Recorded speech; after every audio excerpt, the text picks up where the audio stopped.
I've spent a lot of my time in the wilderness because I love this earth. He's a champion and a real visionary for, he's a champion for the planet, for the earth. Peter he's somebody who was interested in renewable energy and worked on renewable energy before it was cool.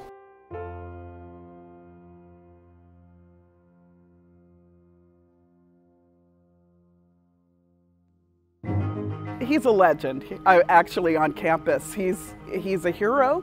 I love being a pioneer. I like going first. I like developing new things.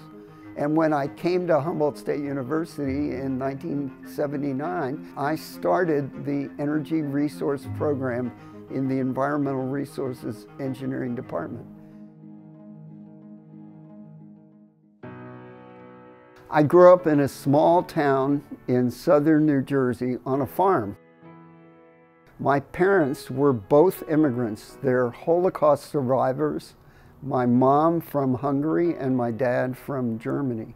What I learned on the farm is the value of hard work. And what I learned from my dad was never accept work which isn't excellent. His sort of management style and leadership style, he's, he shares his vision.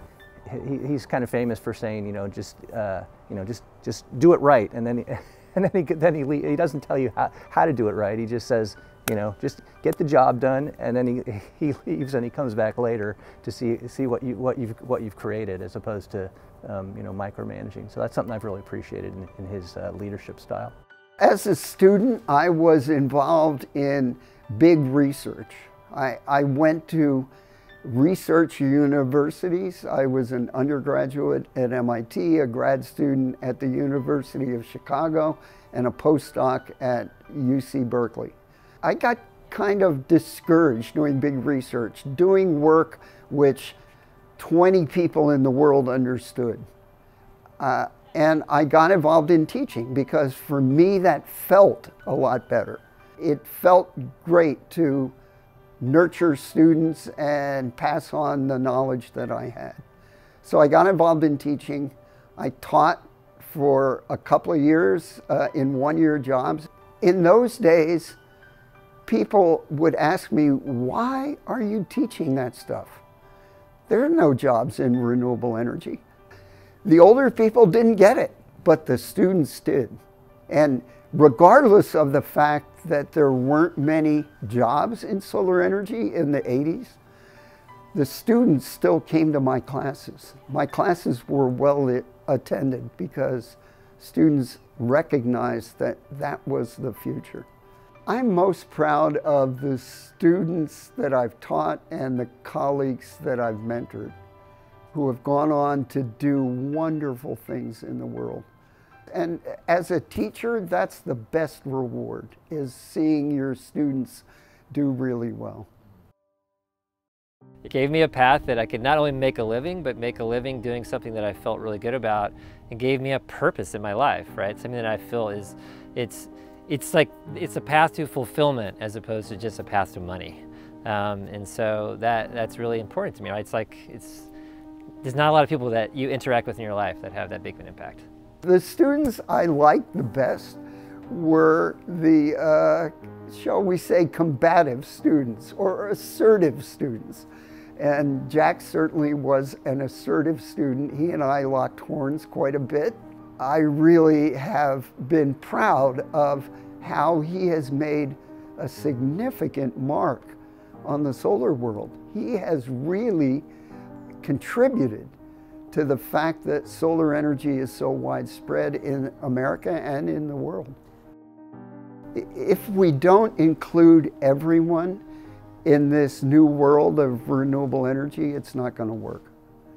We have to have everyone along. And there are the trendsetters, the early adopters of technology, and they're very important. But if we don't bring society as a whole along with our vision, it's not going to work. He's not doing it for fancy people who live on hills, right? He's doing it for Native American tribes. He's doing it to try to help rural people. I never imagined that what started as a small project with myself and my colleague Charles Chamberlain and 3 undergraduate students would evolve to what we have now, professionals and students who are working locally, nationally, internationally to develop new energy policy, new energy technology. It is amazing.